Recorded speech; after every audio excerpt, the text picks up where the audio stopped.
ஆலயம் மருவத்தூர் ஆலயம் ஆலயம் மருவத்தூர் ஆலயம் ஆதிபரா சக்தி பீடம் அமைந்திருக்கும் ஆலயம் ஆதிபரா சக்தி பீடம் அமைந்திருக்கும் ஆலயம் ஆலயம் மருவத்தூர் ஆலயம் ஆலயம் மருவத்தூர் ஆலயம் ஆதிபரா சக்தி பீடம் அமைந்திருக்கும் ஆலயம் ஆதிபரா சக்தி பீடம் அமைந்திருக்கும் ஆலயம் ஆலயம்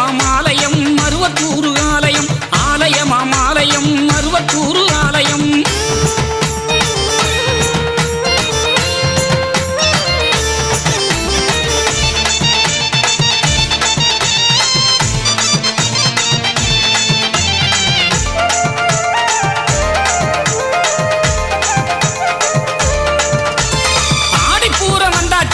ஆனந்தமே வந்தாச்சு ஆதிபரா சக்திக்கு தான் கஞ்சி காய்ச்சி ஊத்தியாச்சு